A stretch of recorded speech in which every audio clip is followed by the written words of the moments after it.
Sanjeev hash. বন্ধুগণ, মই আজি আপোনালোকৰ ওচৰলৈ এটা সুন্দৰ বিষয় লৈ আহিছোঁ। অতি জানিবলগীয়া বিষয় হয়। সেইটোৱে হৈছে ৰেলগাড়ী ৰখোৱাৰ বাবে যি ৰঙালী ব্যৱহাৰ কৰা হয় সেইটো তলত থাকে। আপোনালোকে গ'লে দেখিব ৰঙা লাইটটো সদায় তলত থকা দেখিব। হয়, এদিন গৈ চাব।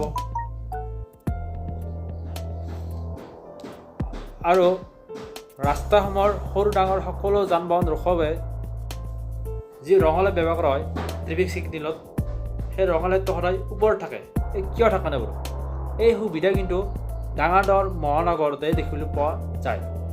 হয়, সেই ৰাস্তাসমূহৰ সকলো যান বাহনৰ চালকৰ সুবিধাৰ্থে ৰঙা লাইটটো ওপৰত দিয়া হয়, যাতে তেওঁলোকৰ চকুৰ দৃষ্টিত সুন্দৰভাৱে এই ৰঙা লাইটটো পৰে। এই সুবিধাৰ প্ৰতি গুৰুত্ব ৰাখি ৰঙা লাইটটো সদায় ওপৰত দিয়া হয়। আৰু আনহাতে ৰেলগাড়ীসমূহ ৰখোৱাৰ বাবে যি ৰঙা লাইট ব্যৱহাৰ কৰা হয় সেই ৰঙা লাইটটো সদায় তলত থাকে। কাৰণ এই লোক পাইলটৰ সুবিধাৰ্থে এই ৰঙা লাইটটো তলত ব্যৱহাৰ কৰা হয়। ৰেল বিভাগে লোক পাইলটজনৰ আসনৰ ডিষ্টেঞ্চত ৰাখি এই ৰঙা লাইটটো সদায় তলত ব্যৱহাৰ কৰে, যাতে লোক পাইলটজনে সুন্দৰভাৱে ৰঙা লাইটটো দেখা পায়। হয়, আপোনালোকে বুজিলেনে?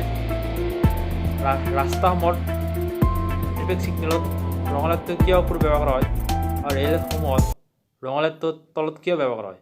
ধন্যবাদ।